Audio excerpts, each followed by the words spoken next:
बिस्मिल्लाहिर्रहमानिर्रहीम। हमारे पास बहुत सारे पेशेंट ऐसे तशरीफ़ लाते हैं कि जिनको वेरिकोसील होता है और उस वेरिकोसील की वजह से उनके जो स्क्रोटम हैं, जो टेस्टिकल्स हैं स्क्रोटम में बेसिकली, वहाँ पर काफ़ी ज़्यादा उनको दर्द का एहसास होने लगता है। ये ऐसे लोग होते हैं जो थोड़े से लापरवाह किस्म के होते हैं और इनको वेरिकोसील बहुत ज़माने से होता है, इनको पता होता है कि इनको वेरिकोसील है, लेकिन ये लोग इग्नोर करते हैं। इन लोगों का ये मानना होता है कि वेरिकोसील की वजह से इनको कोई परेशानी तो है नहीं, किसी तरह की कोई तकलीफ़ तो है नहीं, तो जाने दो, कोई दिक्कत नहीं है। लेकिन आप लोगों को ये पता होना चाहिए कि जब वेरिकोसील आपको होता है तो ये ग्रेजुअली इंक्रीज़ होता जाता है। इसकी ग्रेड्स होती हैं, वो ग्रेड्स आपकी बढ़ती जाती हैं और जब ये ग्रेड 4 तक पहुंचता है वेरिकोसील तो आपके अंदर काफ़ी ज़्यादा कॉम्प्लिकेशंस लाता है। साथ साथ में ये इसके सिम्टम्स भी जो होते हैं वो भी काफ़ी ज़्यादा हाई होने लगते हैं। अक्सर जब हम बात करते हैं वेरिकोसील की तो आप लोगों को हम ये बताते हैं कि वेरिकोसील की वजह से आपको बहुत ही माइल्ड एक होता है, बहुत ही मीठा मीठा सा दर्द जिसको कह सकते हैं, वो आपको दर्द होता है। लेकिन अगर ये वेरिकोसील आपका बढ़ जाए और ग्रेड 4 से भी ऊपर तक चला जाए, स्वेलिंग हो जाए काफ़ी ज़्यादा आपकी नसों में, तो जब आप खड़े होकर के कोई काम करेंगे, जब आप चलेंगे, जब कोई भारी सामान उठाएंगे, तो ऐसी कंडीशन में ये दर्द जो है वो काफ़ी ज़्यादा हो सकता है। और कुछ पेशेंट में ये जो दर्द होता है ये नाकाबिले बर्दाश्त होता है, यानी कि बहुत ही ज़्यादा सीवियर एक होता है इन लोगों को। तो ऐसे लोग ये कहते हैं कि डॉक्टर साहब, हम बहुत सारे लोग ऐसे जिनको दर्द होने लगता है तो वो बहुत परेशान होते हैं। वो क्या करते हैं, एंटी इन्फ्लामेटरी मेडिसिन चलाते हैं और साथ में कभी कभी वो एंटीबायोटिक भी दे देते हैं। जनरल फिजिशियन के पास जाते हैं तो एंटीबायोटिक के साथ में एंटी इन्फ्लामेटरी मेडिसिन और साथ में एनाल्जेसिक चलाते हैं, यानी कि पेन किलर उनको देते हैं।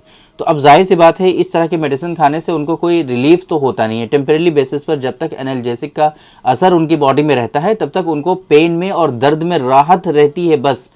जैसे ही दवाओं का असर ख़त्म होता है फिर से उनको दर्द शुरू हो जाता है। तो अब ये लोग परेशान होते हैं कि क्या हम करें, हमारे लिए क्या सूटेबल है, क्या हम सर्जरी करा लें, हमें रिलीफ चाहिए, क्या हम सर्जरी करा लें, क्या सर्जरी से हमको रिलीफ मिल जाएगा, या कोई और अल्टरनेटिव ट्रीटमेंट है जिसको हम लोग अवेल कर सकते हैं और इस तरह के दर्द से हम अपने आप को बचा सकते हैं और इसकी वजह से जो कॉम्प्लिकेशंस हमारी बॉडी में हो रहे हैं उन कॉम्प्लिकेशन से हम अपने आप को महफूज कर सकते हैं। तो आज के इस वीडियो में हम बात करने वाले हैं ऐसे लोगों के लिए कि जिनको वेरिकोसील काफ़ी ज़्यादा हाई है, काफ़ी ज़्यादा उनका बढ़ा हुआ वेरिकोसील है और उसकी वजह से उनकी बॉडी में मल्टीपल कॉम्प्लिकेशंस हो रहे हैं, साथ में जो सिम्टम्स हैं काफ़ी ज़्यादा सीवियर होते जा रहे हैं। तो ऐसी कंडीशन में आप इस वेरिकोसील को जो है, इसके वेरिकोसील के जो कॉम्प्लिकेशंस हैं उनको कैसे बहुत तेज़ी के साथ रिड्यूस कर सकते हैं और इसकी वजह से जो आपके अंदर सिम्टम्स बहुत सीवियर आने लगे हैं उन सिम्टम्स में आप कैसे राहत पा सकते हैं, ये सारी चीज़ें आज की इस वीडियो में हम कवर करने की कोशिश करेंगे। मेरे बारे में तो आप जानते ही हैं, मैं हूँ doctor Nizamuddin Qasmi. As a sexologist and infertility specialist हम पिछले 11 सालों से वर्क कर रहे हैं। ये हमारा सेंटर सायरा हेल्थ केयर है, बाराबंकी उत्तर प्रदेश में सिचुएटेड है। हमारे यहाँ प्योर हर्बल मेडिसिन के थ्रू क्योरेबल ट्रीटमेंट देने की कोशिश की जाती है। अगर आपको सेक्सुअल डिसऑर्डर्स हैं, अगर आपको इनफर्टिलिटी है, आपको एपिडिडाइमल सिस्ट है, आपको वेरिकोसील है, इस तरह के जो इश्यूज़ जो जिनका ट्रीटमेंट बहुत अच्छा मॉडर्न साइंस में या किसी दूसरी पैथी में अवेलेबल नहीं है, उनका ट्रीटमेंट हमारे यहाँ बहुत अच्छा अल्हम्दुलिल्लाह यूनानी सिस्टम ऑफ मेडिसिन और हर्बल मेडिसिन के थ्रू बहुत ही अच्छा क्योरेबल ट्रीटमेंट देने की हम पूरी कोशिश करते हैं। तो अगर आपको इस तरह की कोई परेशानी है और आप बहुत ज़माने से, बहुत टाइम से इलाज करा रहे हैं बट खातिर खा कोई उतने अच्छे रिजल्ट्स आपको नहीं मिल रहे हैं, तो आप एक मरतबा हमारे सेंटर सायरा हेल्थ केयर तशरीफ़ ला सकते हैं। ये Saira health care Barabanki bus stop और रेलवे स्टेशन से बिल्कुल वॉकिंग डिस्टेंस पर है। आप आराम से टहलते हुए हमारे यहाँ तशरीफ़ ला सकते हैं। अगर आप दूर हैं, किसी दूसरी कंट्री में हैं, अभी आप नहीं आ सकते हैं, तो आपके लिए हमारी वेबसाइट है www.sairahealthcare.com। इस वेबसाइट पर विज़िट करके आप दुनिया के किसी भी कोने से अपना अपॉइंटमेंट शेड्यूल कर सकते हैं और आप डायरेक्टली हमसे कंसल्ट कर सकते हैं। वेरिकोसील के बारे में तो आप लोग बहुत अच्छे से जानते होंगे। वेरिकोसील के बारे में अगर आप नहीं जानते हैं तो आप समझने की कोशिश करिए। हमारी बॉडी में जो ब्लड सर्कुलेशन का जो निज़ाम है, हमारे जो आज़ा होते हैं, हमारे जो पार्ट्स होते हैं, ऑर्गन्स होते हैं हमारी बॉडी के, हर किसी को नरिशमेंट चाहिए होता है। हर एक बॉडी के पार्ट को वर्क करने के लिए, उनको ग्रो होने के लिए या उनको मेंटेन रहने के लिए उनको नरिशमेंट चाहिए होता है। चाहे वो हमारी फिंगर्स हों, हमारी आइज़ हों, हमारे दिल है, हमारा जो है गुर्दा है, मसाना है, किडनी है, ब्लेडर्स हैं। इसी तरीके से लास्ट में जो हम जिसके बारे में बात करने जा रहे हैं वो हैं टेस्टिकल्स। अब टेस्टिकल्स को भी नरिशमेंट हमें चाहिए। अब नरिशमेंट पहुंचाना और वहाँ से जो एक्सक्रीटरी मटेरियल है ना, उसको वापस लाना, ये दो चीज़ें अल्लाह ताला ने पूरा एक निज़ाम बना रखा है जिसको हम लोग सर्कुलेटरी सिस्टम कहते हैं, है ना, सर्कुलेटरी सिस्टम। इस सर्कुलेटरी सिस्टम में दो चीज़ें बहुत इंपॉर्टेंट होती हैं, एक होती है वीन्स और एक होती है आर्टरी, जिसको हम लोग शरियान और वरीद के नाम से जानते हैं यूनानी सिस्टम ऑफ मेडिसिन में। इन शरियान और वरीद का काम होता है सारे के सारे ऑर्गन्स तक जो है ब्लड को ले जाना और वहाँ से दोबारा से ब्लड को वापस लाना, है ना। अब इस पूरे प्रोसेस में अगर सारी चीज़ें प्रॉपरली हो रही हैं तो इसको हम लोग नॉर्मल सर्कुलेटरी सिस्टम कहते हैं। बट अगर कहीं पर इसमें कुछ रुकावट आने लगे और ब्लड जिस तरीके से ब्लड का फ्लो प्रॉपर होने लगे होता रहे जिस तरीके से रिक्वायर्ड है, तो वो सारी चीज़ें नॉर्मल रहती हैं। बट अगर बीच में ब्लड का फ्लो जो है कहीं डिस्टर्ब होने लगे, और वो वॉल्व्स की वजह से जनरली होता है ना, वो वॉल्व्स जो होती हैं जो आपके दिल की धड़कन के साथ खुलती हैं और आगे जो है ब्लड को बढ़ाती हैं, बढ़ा करके फिर वो वॉल्व्स बंद हो जाती हैं, क्लोज हो जाती हैं, ताकि ब्लड जो है पीछे की तरफ ना आए। ये वॉल्व्स कहीं ना कहीं वो प्रॉपर फंक्शन डिसफंक्शन हो जाता है, इनका प्रॉपर फंक्शन वो नहीं कर पाती हैं, जिसके नतीजे में ब्लड आपका आगे जाता है फिर पीछे बैक आ जाता है, जिसके नतीजे में आपकी वीन्स में जो ब्लड है वो काफ़ी ज़्यादा एक्यूमुलेट होने लगता है, भरने लगता है, और वहाँ पर फिर डेवलप हो जाता है वेरिकोसील। सिंपली ये वेरिकोसील इतनी ही सी बात है जो हम आपको समझाने की कोशिश कर रहे हैं। अब ऐसे लोग जो बहुत ज़्यादा भारी सामान उठाने का काम करते हैं, है ना, या बहुत ज़्यादा लोग खड़े रहते हैं या बहुत ज़्यादा लोग बैठे रहते हैं, उन लोगों में इस तरह के इश्यूज़ होते हैं, तो ब्लड का जो है सर्कुलेशन डिस्टर्ब होता है, जिसके नतीजे में उन लोगों को वेरिकोसील हो जाता है। नसें जो होती हैं वो काफ़ी ज़्यादा फूल जाती हैं, उसमें स्वेलिंग आ जाती है, वो स्वेलिंग जो होती है वो बाहर से दिखने भी लगती है, इतनी ज़्यादा स्वेलिंग हो जाती है, और ये जो स्वेलिंग होती है नसों में, ये गुच्छों की शक्ल इख्तियार कर लेती है। इसी को हम लोग वेरिकोसील के नाम से जानते हैं। वेरिकोसील के बारे में जनरली ये कहा जाता है कि इसके कॉम्प्लिकेशंस और इसके सिम्टम्स जो हैं वो बहुत ही मिनिमम होते हैं।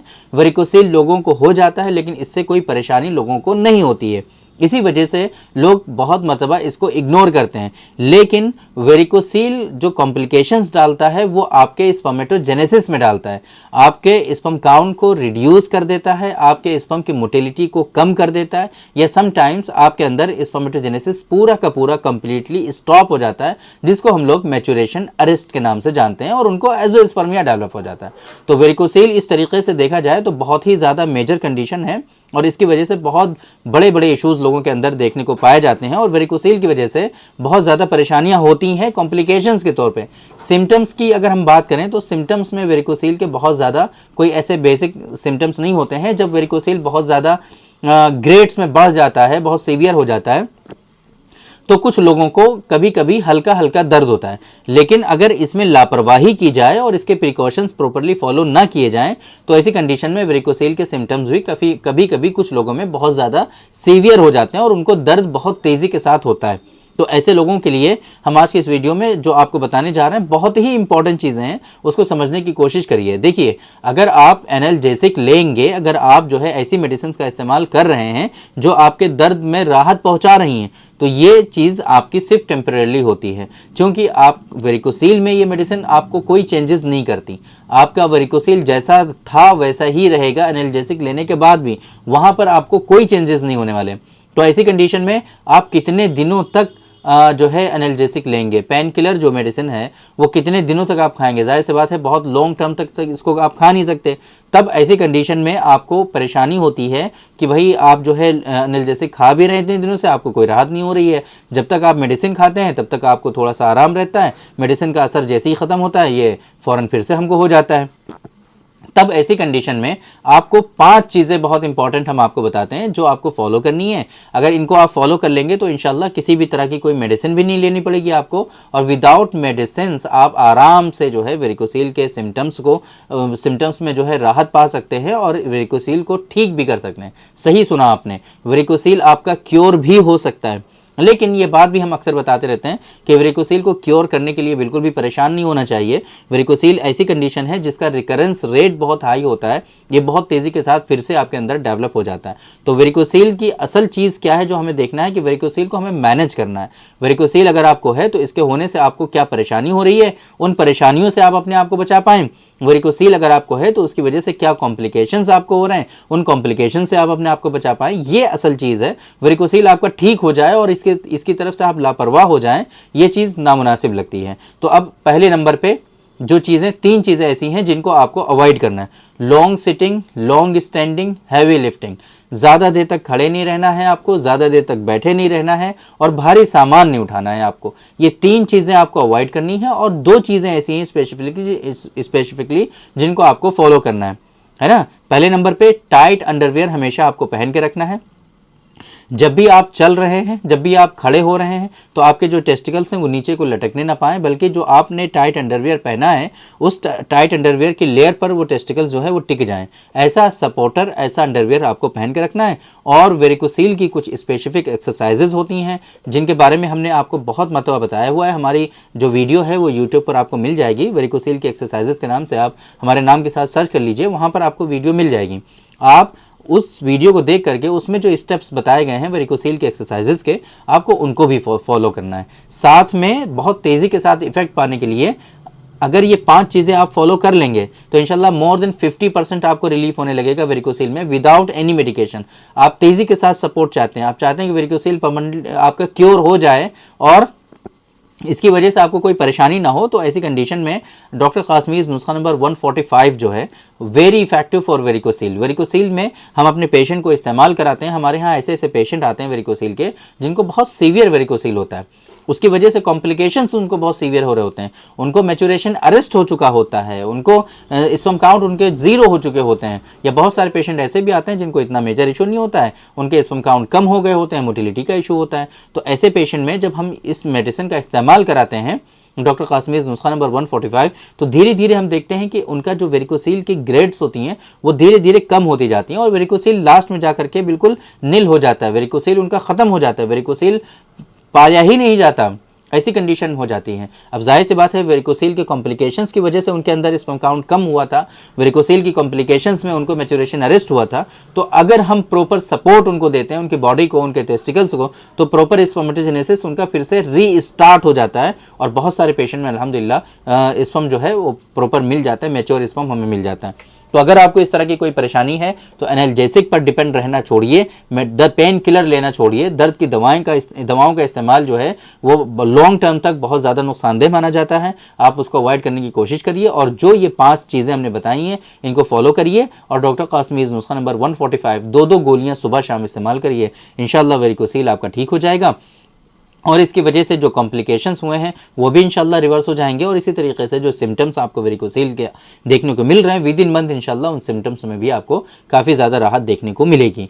तो उम्मीद करते हैं कि आज के इस वीडियो में जो इन्फॉर्मेशन हमने आप लोगों को डिलीवर करने की कोशिश की है वो आप लोगों को ज़रूर समझ में आई होगी और आज की इस वीडियो से आप लोगों को ज़रूर फ़ायदा हुआ होगा। तो थैंक यू वेरी मच, बहुत बहुत शुक्रिया आपका। आज के इस वीडियो में इतना ही, इंशाल्लाह कल फिर मुलाकात होगी आपसे एक दूसरी वीडियो में, हम डिस्कस करेंगे आपसे एक दूसरे टॉपिक पर। तब तक के लिए आप हमें इजाज़त दीजिए। अस्सलाम वालेकुम।